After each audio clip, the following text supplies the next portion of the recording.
Praise the Lord. ശീമോനോട് കർത്താവ് പറഞ്ഞു, കർത്താവിൻ്റെ നാം വാഴ്ത്തപ്പെടാനോട്ട് ഇപ്രകാരം പറഞ്ഞു, ഞാൻ അകത്ത് വന്ന സമയം മുതൽ നീ എനിക്ക് കാല് കഴുകാൻ വെള്ളം തന്നില്ല, നീ എന്നെ ചുംബിച്ചില്ല, നീ എന്നെ ഭക്ഷണത്തിന് വിളിച്ച് പ്രാർത്ഥനയ്ക്ക് വിളിച്ചത് മാത്രമേ ഉള്ളൂ.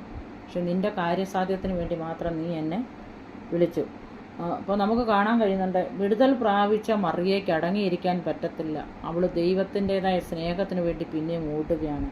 അതിനകത്ത് ഇങ്ങനെ പറയുന്നത്, യേശുവിൽ നിന്ന് സൗഖ്യവും പ്രത്യേക സംരക്ഷണവും ലഭിച്ച ഈ സ്ത്രീ യേശുവിനും തൻ്റെ ശിഷ്യന്മാർക്കും വിശ്വസ്തരായി പിന്തുണ നൽകുകയും യേശുവിനെ ബഹുമാനിക്കുകയും ചെയ്തു നമുക്ക് കാണാൻ കഴിയുന്നുണ്ട്. ദൈവത്തെ ബഹുമാനിക്കുന്ന ഒരു സ്ത്രീയായിട്ടാണ് ഈ മറിയെ നമുക്കിവിടെ കാണാൻ കഴിയുന്നത്. ശീമോൻ്റെ വീട്ടിൽ ഭക്ഷണത്തിന് വിളിച്ചപ്പോൾ കാല് കഴുകേണ്ടതായ ഈ വ്യവസ്ഥകളുണ്ട് യഹൂദന്മാർക്ക്. എന്നാൽ കർത്താവിന് അതൊന്നും ഈ മനുഷ്യൻ ചെയ്തില്ല.